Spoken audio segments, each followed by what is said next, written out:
Hey guys, I'm here today with my September wrap-up video. I'm sorry this took me so fucking long to film, but it is what it is. It's tough being motivated when you're tired all the time. But anyway, I read 10 books for the month of September, which is really good for me. Half of those books were all from the same author, and they're all young adult, but we'll get into it.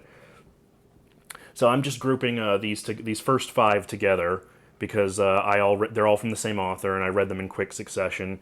I read all five of the young adult novels from the writer S.E. Hinton, which I'm sure many of you know of. She wrote The Outsiders, which I think most of us read in school. I didn't. But I read her five young adult novels: The Outsiders, That Was Then, This Is Now, Rumblefish, Tex, and Taming the Star Runner. The Outsiders was first, obviously. I read them in chronological order. The Outsiders was first, and I'm sure you all know the story of The Outsiders. It's a group of young, hooligan, hoodlum teens, and the scrapes that they get into, and their lives and everything. Tragedy strikes, all that kind of stuff. As I said, I'd never read any S.E. Hinton before, and this was actually really surprising. She wrote it when she was 16, and it was published when she was 17 or 18, I believe, in 1967. And for what it is, considering that she was so young when she wrote it and published it, it was surprisingly moving and heartfelt. There was a lot of poetic asides that maybe you wouldn't expect from somebody at that age. For example, the main character, Ponyboy, he's very poetically minded. He has a whole thing where he recites a Robert Frost poem. There's several times where he describes what his friend's eyes look like, how beautiful his friend's eyes are. It's surprisingly insular and emotional in a way that you wouldn't expect for a book about sort of rough and tumble, boy characters in the 1960s. But I think that made it stand out. I think what sort of put me off about it originally, back whenever I first heard about it growing up, was that I thought it would just be kind of, a teen gangster story, sort of a West Side Story kind of thing, kind of cheesy and just all about, like masculinity and stuff. But actually, what Hinton was really good at in this novel that really surprised me was that the relationships between all of the characters actually were surprisingly heartfelt and meaningful. You get the sense that they really feel like a family and that they care about each other. And it's not necessarily the most thematically complex novel, but the way that she deals with these themes of alienation and of sort of growing up on the wrong side of the tracks, us versus them. It was surprisingly well thought out. There were good and bad people on both sides. It wasn't really the kind of book where there was like a hero and a villain. It was more just a slice of life kind of thing. And I enjoyed it for that. It was interesting, and I'm glad I read it. It got me into the rest of her stuff. I read all of her books after that. I borrowed most of them from a friend of mine who grew up reading S.E. Hinton and was one of her favorite writers.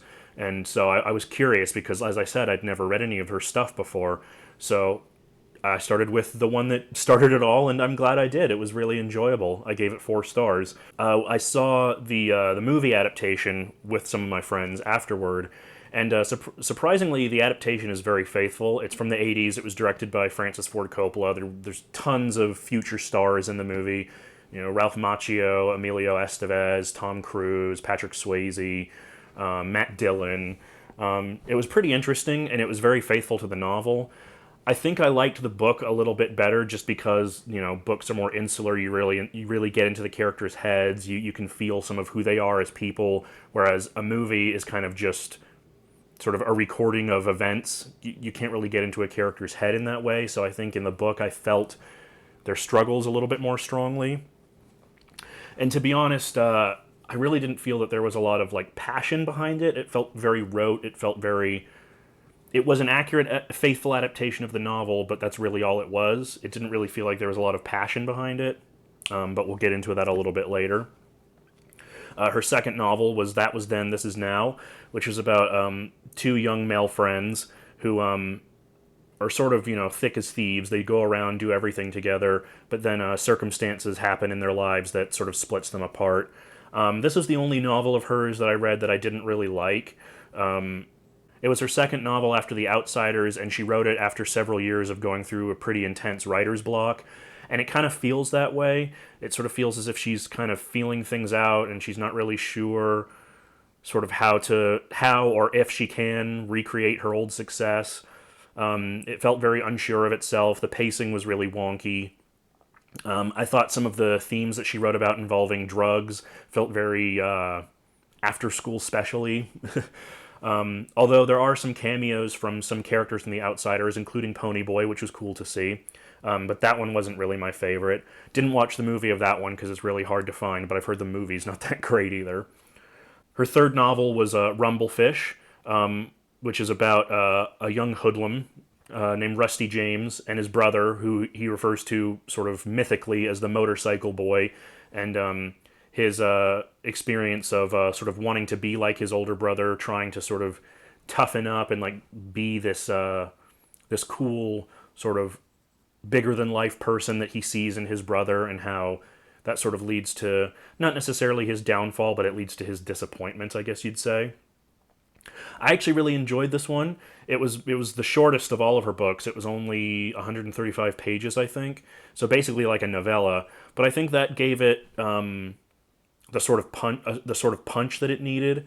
It felt very the writing style was very minimalist.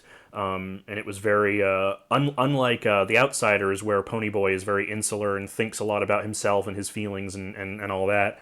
Rumblefish is very detached, and in a weird sort of way, I feel like that made it a little bit more powerful. It was almost like a tone poem, where it was just the prose style was sort of lean, cut to the bone. It was a very fast, very not fast, but it was a very sort of lean, meditative sort of study on sort of masculinity and the struggles of sort of living up to someone's shadow, that kind of thing. I watched the movie version of this one, which was made in the same year as The Outsiders and was also directed by Francis Ford Coppola. And S.E. Hinton actually co-wrote the screenplay for that one, which was interesting. And in terms of movie adaptations, I actually thought Rumblefish was better than The Outsiders. It's shot in black and white, which mirrors the motorcycle boy's colorblindness. So it has a very stylized, high contrast, almost sort of film noir, German expressionist sort of feeling to it. So it's got like style in spades. It's rated R, so S.E. Hinton, it sort of feels like she got to sort of unleash and tell the story that she really wanted to tell with none of the nothing sanitized, nothing kept out, and I think that really worked in this movie's favor because the characters in it are so rough and tough-minded, and it's all about proving yourself, being masculine, being a fighter, that kind of thing. So yeah, I actually really enjoyed the movie. It was really, really interesting. It was very strange, very sort of artsy in a way, very stylized. There's a fight scene between the motorcycle boy and another guy where it's choreographed like a ballet. There's lots of like crazy like jumps and twirls and moves and stuff, and it. Some people might find that sort of off-putting, but I thought it was really interesting and I really liked it. The next was Tex, which is about a young boy and his brother, and their father is a rodeo sort of rider or whatever, and he's always going off and doing his own thing for like months at a time, sort of leaving them to their own devices, and it's about him and his brother and their relationship, sort of trying to keep each other afloat when their father's gone, and how sort of how things happen in their lives that affect them. This was also pretty good. It wasn't my favorite, but I liked it. One thing that I think Hinton is really good at, and one thing that she touches on in all of her novels, or at least all of these ones, is that sense of male camaraderie and friendship. Not just in a friendship sense, but in like a familial sense. There's really a strong sense of brotherhood in her stories, which I think is really cool. And I can imagine being a young man reading these books, at that age and seeing these sort of not necessarily positive depictions of male friendship, but very complex and powerful and emotionally affecting ones, I feel like was very important for a lot of young people to read. I don't feel like there was a lot of examples like that back then, at least not to my knowledge. So she's very, very good at that. And she's very good at kind of just that lyrical sort of day to day life that people go through, sort of going to school, wandering around, driving around, going to the drive through, going to the movies. Sort of the kind of thing where you don't really feel like much happens, but a lot sort of does happen at the same time, if you know what I mean. And Tex was interesting because especially because that was very focused on the relationship between Tex and his brother. So it was a very, very intense sort of powerful bond between the two, and the whole sort of point of the book was kind of illustrating that bond. And I thought she did a really good job with that. The final novel of hers I read was Taming the Star Runner. This was her most interesting and her most unusual. It wasn't my favorite. I had a few issues with it. I thought some of the pacing was wonky. I thought a lot of things weren't resolved in a way that I found very satisfying. But one thing that was very interesting about it was, one, that she had a very prominent female character in this one, which is very unusual for her.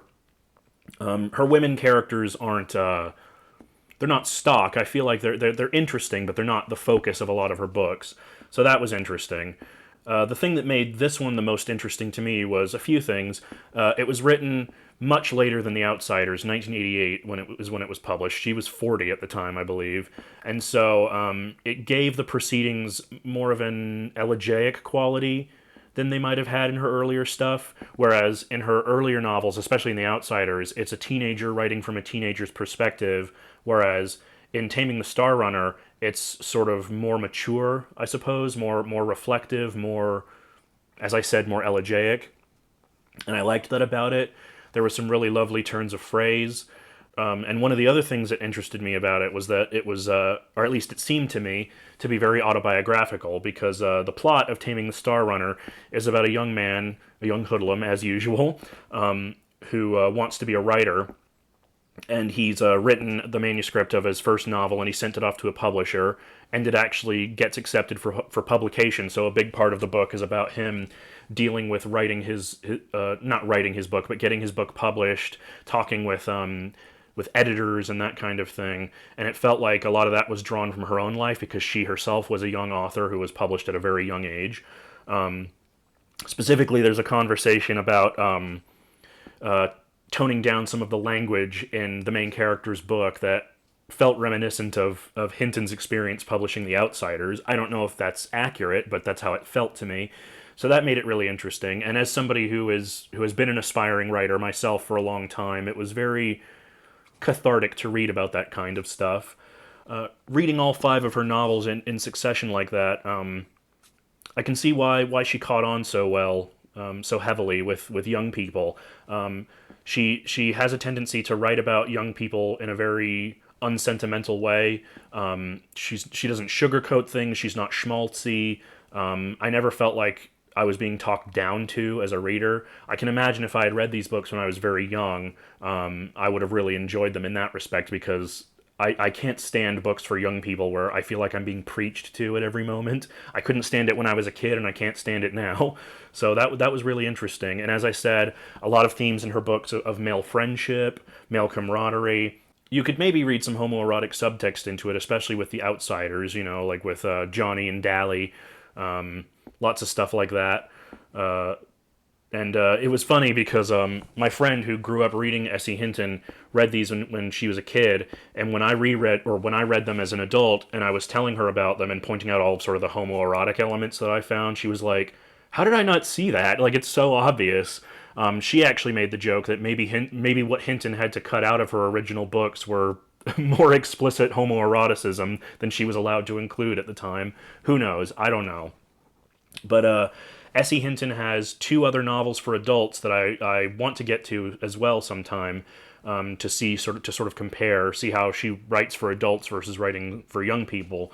So I would say that's a mark of a good writer. I mean, I enjoyed her stuff enough to basically blast through almost her entire bibliography. Granted, her stuff is very short and it's written for younger readers, but I was never bored. I was always interested. She had or she has, skill and insight in a way that I found very refreshing, especially for books written for younger people. So I enjoyed that. So that was my little S.E. Hinton adventure, which was most of what I read this month. That was, or in September, that was half of what I read this month. Next up, I have In the Woods by Tana French. I just picked this up on a whim because I'd heard a lot about Tana French. I don't normally read thrillers, but she was said to have a very sort of literary style and almost sort of a horror adjacent feeling to it. So I was curious about that. And yeah, I was pleasantly surprised. I really, really enjoyed this book. Basically, it's a murder mystery police procedural thing taking place in Dublin about a little girl who's been mysteriously killed and left on this stone altar in this archaeological dig where they're uncovering all this old pagan stuff. And it's about the Dublin Murder Squad, which is primarily Rob Ryan and his partner, Detective Cassie Maddox, who investigate this murder. But it's not really about the murder. I mean, obviously the murder plays a role in the story, and it's interesting. But French spends a lot of time with these really haunting lyrical passages about sort of the passage of time and the state of Ireland and Irish independence and sort of the encroaching sort of wrecking ball of modernity. A big subplot in the novel is about the characters, some of the characters fighting to keep this archaeological dig from being destroyed to make way for a new bypass.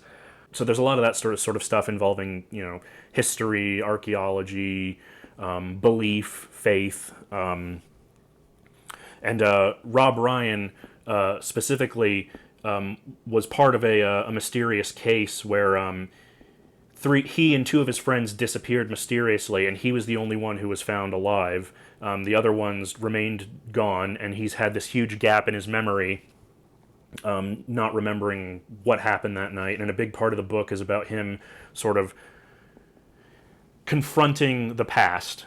So there's a lot of stuff in the book about, as I said, about memory, about trauma, PTSD, and a lot of the descriptions of Rob's trauma in the book felt very taut and tense, and were beautifully told, which is where some of the sort of horror comparisons come from, because as the title suggests, the woods are where the murder of the girl took place and where the disappearance of Rob and his friends took place. So the woods sort of, it's a cliche to say, but the woods sort of become a character in the novel in itself, and it's very spooky and atmospheric. There's one scene where Rob goes into the woods to try and sort of jog his memory, and he has this horrible traumatic experience where all of his past sort of comes rushing back at him, and he's jumping at sounds in the woods, and it's honestly surprisingly dark and frightening. And there's a lot of other stuff going on that I just can't even get into right now, but I really, really enjoyed it. I enjoyed it so much I actually went out and bought the next two books in the series by Tana French, so I hope to read those soon. So yeah, I enjoyed that one. The next book I read in September was The Hellbound Heart by Clive Barker. I read this as part of a group read for the channel Plagued by Visions, which is run by Juan, who's a lovely guy. Everybody go subscribe to him. I'll link him in the description. But I've become part of his Discord server recently, and he does monthly group reads where we read a book and then we all discuss it over a live stream on YouTube or on the Discord itself. And that was the first book I read as part of the group. I'd read it before, but it was really, really fun to revisit. I'm sure most of you know what it is and what it's about. It was the basis for the film Hellraiser, so, Cenobites coming out of a mysterious puzzle box, pain and pleasure. So I don't need to get into all that. But on this, I'd only read it once before, around 5 years ago, 5 or 6 years ago. So this was revisiting it, not completely blind, but it was really interesting to revisit this the second time around, so many years later. I feel like I've grown more appreciative of of prose style since then. I mean, I always have been, but even more so. So it sort of helped me realize, especially after having now read the Books of Blood and things like that. I mean, Clive Barker's style, he's just a pleasure to read. I mean, he's nobody straddles that line between horror and beauty quite like him, and I think he's just so brilliant at it. I mean, there's so many lines of just horror and beauty and pain and pleasure and violence and sex and the sacred and the profane. So even if, perhaps it's not the most thematically complex or the most deep in terms of characterization or plot, I just thought it was fascinating to read. It was a pleasure to read. I flew through it really quickly. I mean, it's a short book, but even so, I mean, I read the whole thing like that.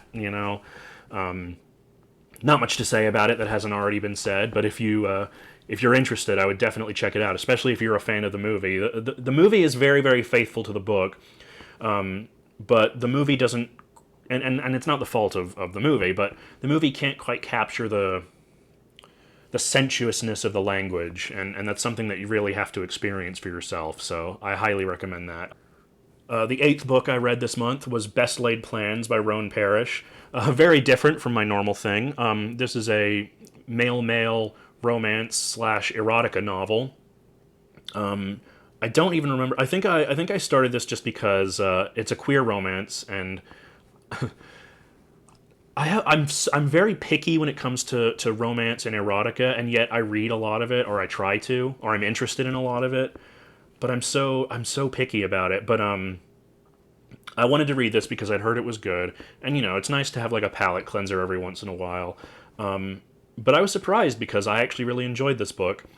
It's about a young man named Rye who's very sort of moody and goth and very sort of bitchy, but he sort of hides a lot of emotion underneath that sort of facade. And he's moving to this small town named Garnet Run in Montana, I believe, because he's inherited this really nice big house from his grandfather, who was estranged. He didn't know about him until then. And while there, he meets a guy there named Charlie, who's this big burly guy who works as part of he runs a hardware store that was owned by his parents, who died in a car accident when he was 18. And he's sort of dealing with a lot of his own emotional traumas and things, and it's sort of about the blossoming of their relationship. Probably nothing you haven't seen before if you read a lot of romance or erotica, but what surprised me was that this was actually very well written. The thing that bothers me about a lot of romance and erotica stuff is that prose style kind of seems to be an afterthought with a lot of people. It's very straightforward, very, he did this, they did this happened. But this was actually quite lyrical in parts and very emotionally affecting with the way that it goes into Charlie's PTSD over his parents' deaths, his fear of sort of letting go and doing something for himself and not for everyone else. There's a lot of stuff about Rye's issues with his father, how his father wasn't accepting of him, how he's always struggled to sort of find a place to call home, and about how they come together and sort of find solace in each other. And it was very sweet, and it was very beautifully written. The sex scenes were both sexy and emotionally affecting, which is something I really appreciate. And there's lots and lots of cats, so if you're into that kind of thing, I would recommend it. I feel like I didn't like the ending too much. Not necessarily what happened in the ending, but it just felt a little bit too trite, a little bit too pat, a little bit too schmaltzy for me. But again, I mean, it's romance, and a lot of people like that sort of stuff in romance, so I think that's more me than the book's fault. But it was a really nice read. It was very sweet and comforting and emotionally affecting and sexy. Like, what else do you want? If you're into that kind of thing, I would recommend that. Next, for the month of September, I read Convenience Store Woman by Sayaka Murata. This is a very short, I think around 160-page Japanese novel that's about this woman who's getting towards middle age, who refers to herself as a convenience store woman because she's very, very rigid, very very detached from what she sees as like normal society.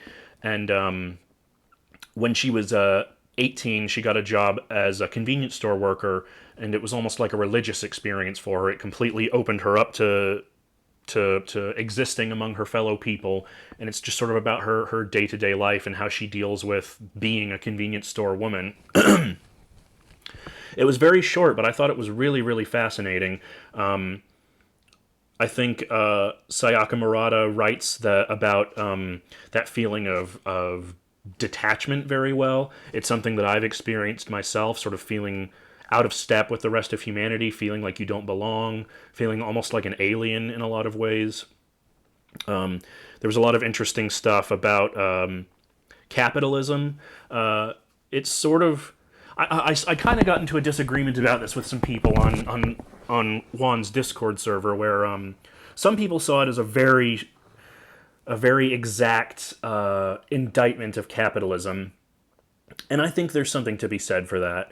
But one of the things that I found really interesting about the book was how her life as a convenience store woman, her life as a conformist, sort of gives her life meaning and makes her feel fulfilled and whole.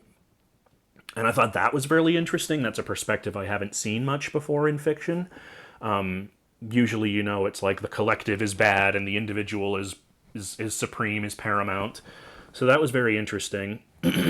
And the way that she explored kind of this theme of societal pushback towards people who are different through various characters was really interesting.